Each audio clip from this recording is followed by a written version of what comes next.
menakutkan. Di kamar mayat, sang lelaki sedang ingin memotong baju si wanita baju merah. Tetapi perempuan itu tiba-tiba bangun. Lelaki itu tidak panik sama sekali. Sepertinya sudah mengantisipasi semua ini. Ini di mana? Aku kenapa? Ini di kamar mayat dan kamu sudah mati. Sang perempuan tidak mempercayai perkataan si lelaki. Ketakutan dan kecemasan yang kuat menyebar di hati wanita itu. Dia ingin berjuang, tetapi tubuhnya sama sekali tidak bisa bergerak. Hanya bisa memelas kasihan si pria. Si pria itu pun mengeluarkan surat meninggal sang perempuan. Di kertas itu tertulis dengan jelas, sang perempuan meninggal karena kecelakaan. Bahkan sudah meninggal dalam waktu 8 jam. Apa yang terjadi sebenarnya? Sang pria tidak menjelaskan. Menggunakan kapas lalu membersihkan luka di dahinya. Lalu mengeluarkan jarum bedah. Memulai menjahit lukanya. Perempuan itu mengemis. Berharap lelaki itu bisa melepasnya. Tetapi kejadian selanjutnya membuat perempuan itu lebih kaget lagi. Jarum bedah yang panjang masuk ke dalam kulitnya. Dan dia tidak merasakan rasa sakit sama sekali. Setelah lukanya dijahit, sang pria berkata ke si perempuan. Ibunya sudah datang melihatnya. Si perempuan mengira dia sudah bisa kabur dari tempat itu. Tetapi mana mungkin lelaki itu ingin melepasnya. Sang lelaki mengeluarkan sebuah jarum. Dan menusukkan cairan kuning ke dalam tubuh wanita itu. Perempuan itu pun pingsan. Di saat ibunya datang, melihat mayat anaknya yang tidak bergerak sama sekali. Lelaki itu masih berpura-pura menenangi ibu sang perempuan. Membuat ibu perempuan itu semakin sedih. Lelaki ini sangatlah mesum. Setelah ibunya pergi, perempuan itu dengan cepat terbangun lagi. Dia ingin membuktikan bahwa dirinya masih hidup. Dengan lekas memegang lehernya. Tetapi leher maupun pergelangan tangannya, dia tidak merasakan denyut nadinya. Wanita itu bahkan membanting tangannya ke pipa besi. Tidak sakit, dia tidak merasakan apa-apa. Perempuan itu mulai sedikit tumbang. Dia ingin kabur dari sana. Tetapi pintu dikunci erat. Di saat dia putus asa, tiba-tiba mendengar suara dari luar. Rupanya pacar perempuan itu datang. Sang pacar ingin melihat mayat si perempuan. Tetapi si pria itu langsung mencegatnya. Sang perempuan berteriak dengan keras. Tetapi karena jaraknya yang jauh, sang pacar tidak mendengar sama sekali. Hanya bisa mengikuti kemauan si pria. Dan meninggalkan tempat itu. Sang wanita meringkuk putus asa dalam kegelapan. Setelah sang pria kembali ke kamar, si perempuan itu dengan emosi bertanya ke sang pria. Kenapa tidak membiarkan pacarnya bertemu dengannya? Pacarnya sudah mengira kalau dia itu mati. Kalau dia melihat kamu masih hidup, pasti akan sangat senang. Tetapi sang pria itu berkata, kamu dari awal sudah mati. Jadi hanya kita yang bisa saling berbicara. Karena saya bisa melihat jiwamu. Dan pacarmu hanya bisa melihat mayatmu. Setelah selesai berbicara lelaki itu pun pergi. Dia pergi untuk menyiapkan peti mati sang perempuan. Tetapi si perempuan tidak percaya omong kosong si lelaki itu. Dia harus berpikir bagaimana cara untuk keluar. Tetapi lelaki itu terus mencegatnya. Kalau begitu dia ingin membunuh pria itu. Di atas kasur mayat duduklah si perempuan baju merah. Memegang erat sebuah pisau di belakang punggungnya.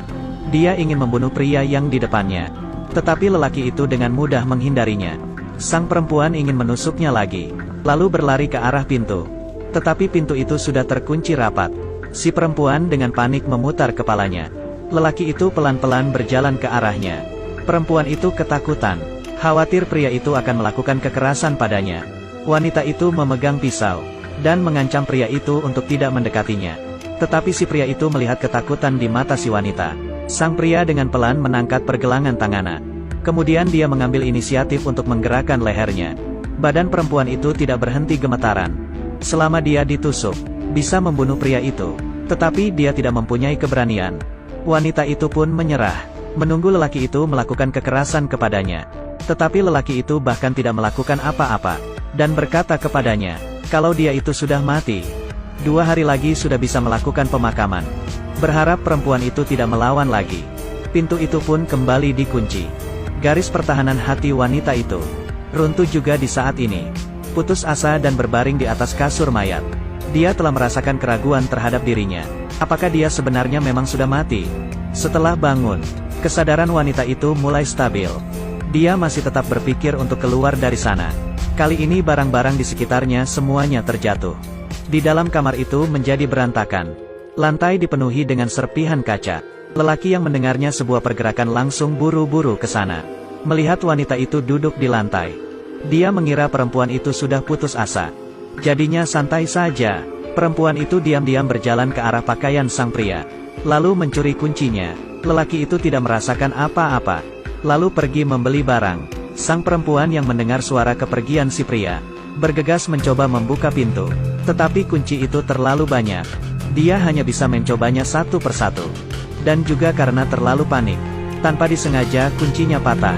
Tetapi ini bukan yang paling buruk. Sang pria dalam waktu singkat menyadari kalau kuncinya dicuri. Lalu cepat kembali.